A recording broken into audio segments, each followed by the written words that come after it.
and something that the college should be justly proud of, was reduced to, some of you will remember, that the Writing Center used to be staffed by a 12-month faculty administrator whose only responsibilities were running the Writing Center and writing across the curriculum. She did occasionally teach a course for the Department of English.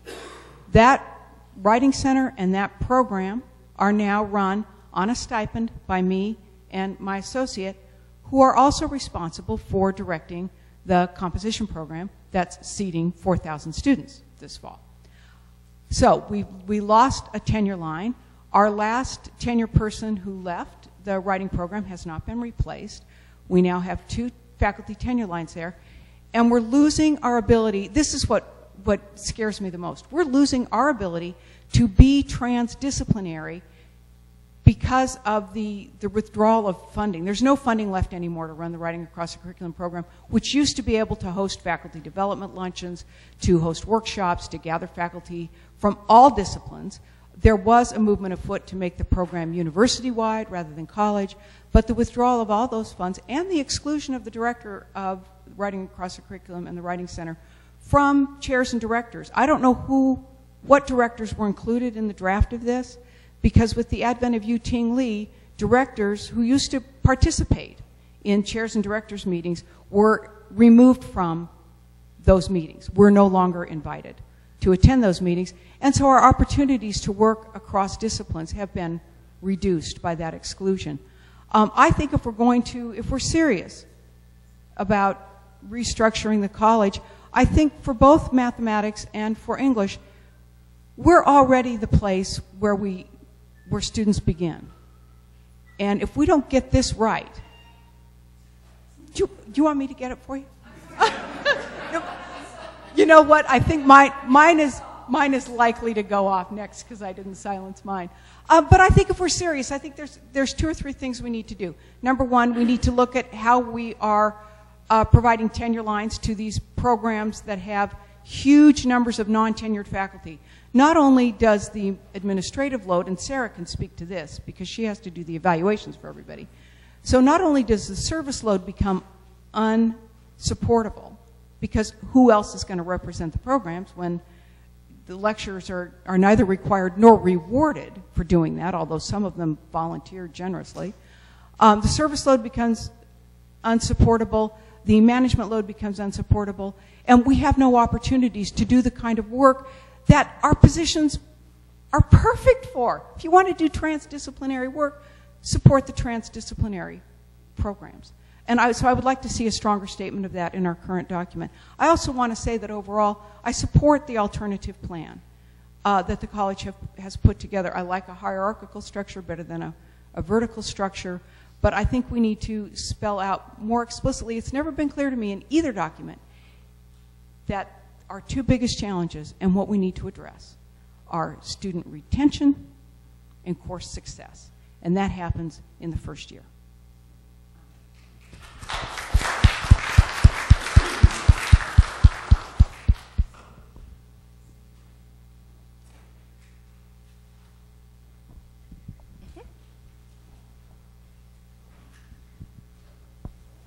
Yeah, my name is Jacques Amar. I'm Associate Chair of Physics and Astronomy, and I came here mainly because I just wanted to give a perspective of at least this physics and astronomy faculty that I've talked to about the proposal of the Committee for Strategic Reorganization.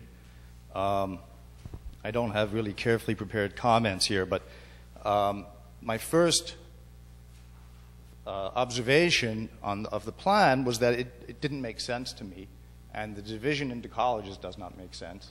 And the names of the colleges don't make sense. Almost nothing makes sense. But as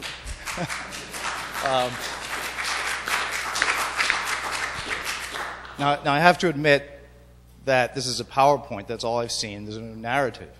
But associated with that problem, there's no explanation for what the assumptions are. There's no clear explanation for what the assumptions are and what the motivations are for this proposed reorganization. I see buzzwords like 21st century, and I have no idea what they mean in terms of the reorganization. Now let me just give one example that I noticed immediately is that the Department of Physics and Astronomy, my department, is proposed to be split into two parts, physics and astronomy, possibly a third, well, for photovoltaics, and maybe even a fourth for solar energy. But, and the point is that we already have a lot of interdisciplinary work within the department and with our department and other departments and with our department and other colleges.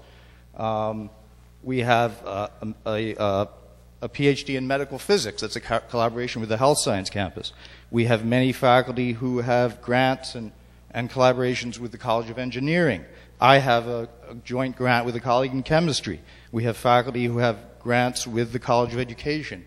People in photovoltaics have collaborations with other universities, other colleges, and other departments.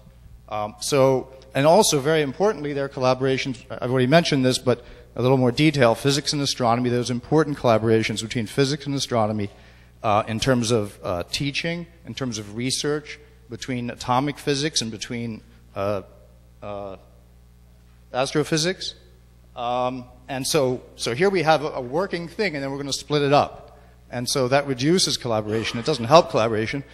In terms of the degree programs, the state of Ohio does not allow a PhD in astronomy, and that's one reason that physics and astronomy are together. The PhD that we give is in physics, with an emphasis either in physics or astronomy. So again, now you've just broken up the PhD in astronomy. There may be a way to work around that, but that's not explained in the PowerPoint. What that actually shows me is that there's a lack of understanding or consultation with understanding of the structure and consultation with the faculty.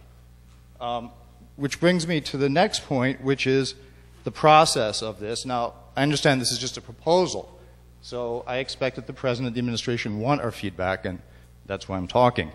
I don't assume that this is going to be put into place because it's not even clear that this is a coherent plan. So I'm giving my feedback. But I did notice that there's not enough representation of the different faculty on that committee.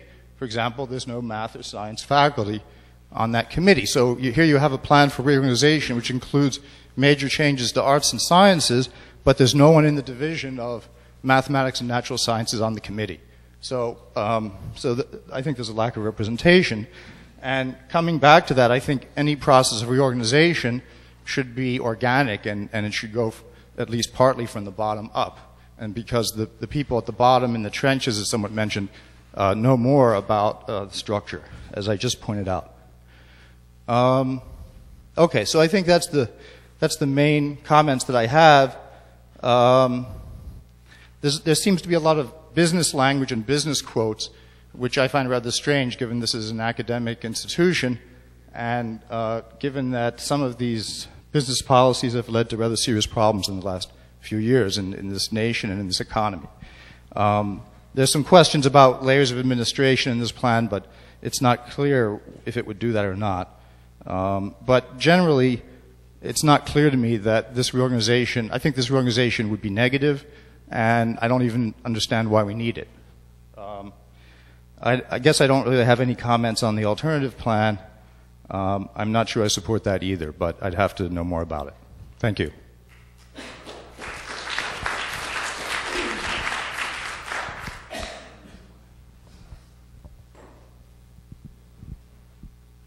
Person with the cell phone that didn't know how to turn it off. Sorry, guys, it's not mine. I just wanted to point out, after Professor Amar pointed out how the committee was configured, I'd like to remind everyone of the bargaining contract that we have that was approved by the Board of Trustees. Article 7 talks about reorganization, any kind of changes. Vital importance of faculty participation in the making of academic policy is hereby recognized. They shouldn't have participated. They are required to participate. Faculty Senate is the organ through which the faculty speaks on matters of academic policy and other matters not subject to collective bargaining. Chair Mary Frances Powers made very clear in her last email from the Faculty Senate Executive Committee that they were not informed of the constitution of this committee.